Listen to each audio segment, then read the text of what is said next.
Hello guys, kamusta? So this will be our day 10 and today is the 22nd of April. So it's past 6:32 p.m. o 6:30 p.m.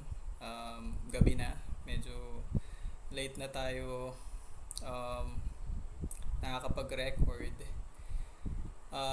Kanina, meron tayong revision na ginawa dun sa side hustle natin kasi hindi ganoon katugma yung project na naibigay sa atin. So kailangan ng revision.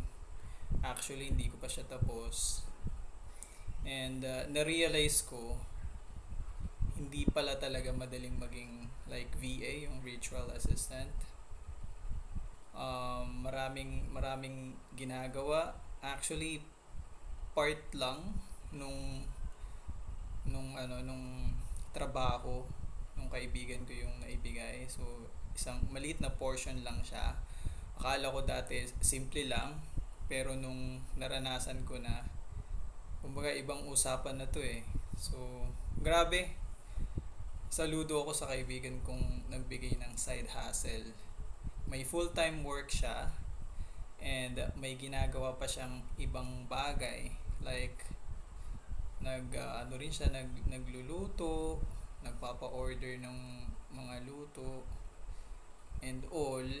Tapos may sarili din siyang side hustle. So kumbaga nakaka-inspire, no?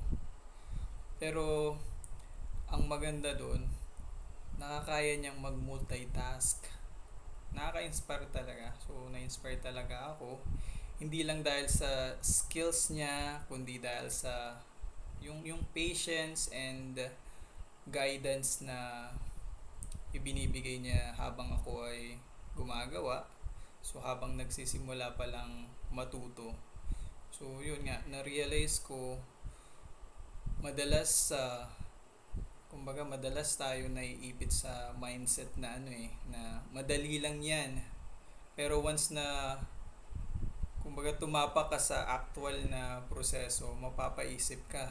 So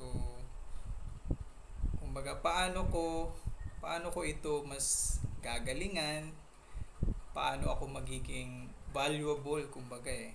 So hindi ko pa alam lahat. Actually, sabi ko part lang talaga siya nung trabaho na ginagawa ng isang VA, as a multitasking, work. And kumbaga willing akong matuto and sobrang thankful kasi may ganitong pagkakataon. Kaya kung ikaw din nagsisimula pa lang, kumbaga laban lang eh. Hindi madali pero hindi imposible, no? So push lang tayo.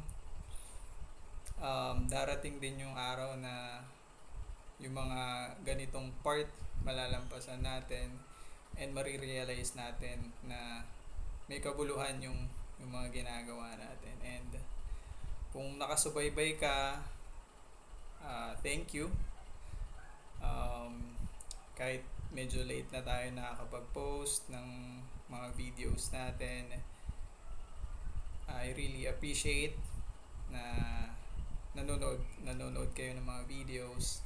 And if you have questions or any ideas na you want to share, may napansin kayo na gusto nyo mag-share ng opinion, the comment section is open for all, no? So don't hesitate, babasahin natin yan, magre-reply tayo and all.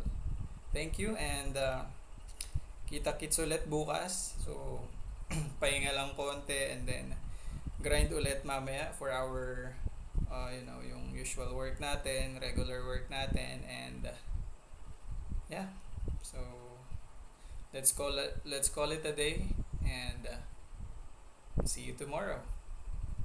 Bye.